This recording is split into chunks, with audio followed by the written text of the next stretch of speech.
السلام عليكم البنات، صحة رمضانكم، كل عام وانتم بخير. ربي يتقبل منكم الصيام والقيام، وان شاء الله ربي يجعلنا من الفائزين يا رب العالمين. اليوم جيتكم بوصفة اشطة الدجاج. على بالي بلي طولت عليكم ما حطيت لكمش الوصفات، استسمح منكم. تعرفوا رمضان يجينا خطرة في العام، لازم نغتنموا الفرصة ونقيموا به بأحسن وجه.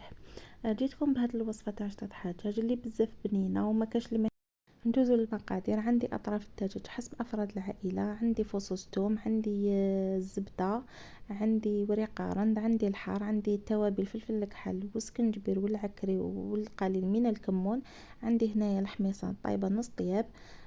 هادو هما المقادير اللي نسحقهم في شطح الدجاج ديالنا اليوم. هاد الوصفه بزاف بنينه ومعتمده عندي.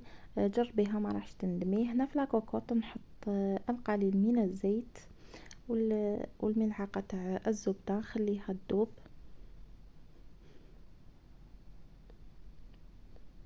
انا نقصي النار باش الزبده تاعك ما تتحرقش، ونجي نحط اطراف الدجاج اللي قلت لك على حسب افراد العائله ديالك.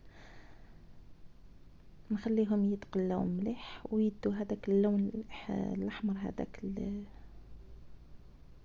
نقصي النار باش ما يتحرقش ويتقلى في خاطره.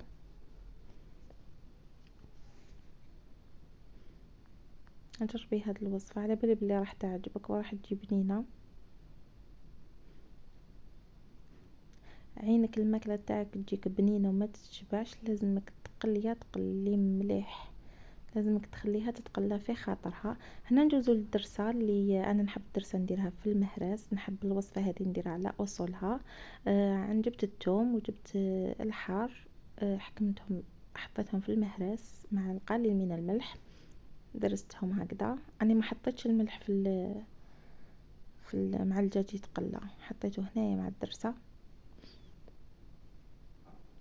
درسته مليح. جست هنايا الدجاج ديالي شتو، عسيته باش ما يتحرقش، بقيت نقلب فيه حتى يتحمر. قلت لكم نقصوا النار باش ما يتحرقش.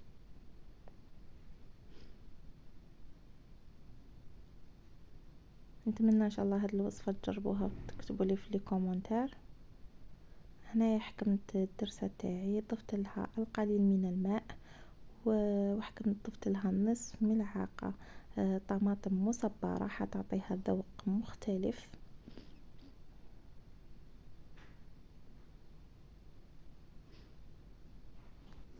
ضفت هنا الطماطم ونخلطها مع الثوم والملح والحار. هنا تقدري ما ديريش الحار اذا ما تحبيش الحار في الماكله تاعك. هنا شوفي الدرسه تاعي راهي واجده.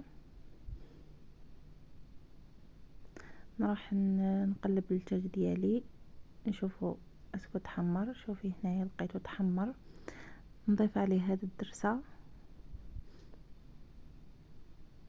نزيد نخليها تتقلى مليح، ونضيف لها التوابل اللي هما العكري والفلفل الاسود والسكنجبير والقليل من الكمون. الكمون ما تكترش باش الماكله تاعك ولا صوص ما تجيش مره.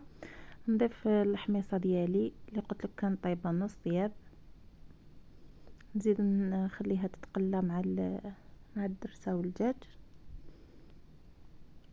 هنا نقصي النار، ما تقويش النار باش الماكله تاعك تجيك بنينه. قلت لك لازم تقلي مليح. شوفي هنايا تقريبا هنا الدجاج قريب يطيب، قوت لي قليته بزاف وعطيت له حقه في التقليه. هنا بعد ما لقيتها تقلت مليح نضيف لها القليل من الماء، ما تكتريش الماء بزاف باش الماكله تاعك تجيك بنينه. قيس ما يتغطى الدجاج برك، وغلقي عليها لاكوكوط وخليها طيب على نار هاديه. هاد الوصفات هادو تعرفوا كي يبدا يخلص رمضان نولو حايرين واش نطيبو واش نوجدو. هاد الوصفه تمتم توجديها مع اللي رانا لاهين بالكاطو، نغتنمو هاد العشر الاواخر من شهر رمضان بالاستغفار والذكر وربي يجعلنا ان شاء الله من العتقاء من النار. هنا بعد ما طابت شوفي لاصوص تاعي وشوفي الشطحة تاعي كيفاش جات، شاهدتكم في الجنة خياتي. ان شاء الله تكون الوصفة عجبتكم وما تنسونيش بالجيم واشتراك وتفعيل زر الجرس. نتلاقاو في وصفات اخرى وسلام.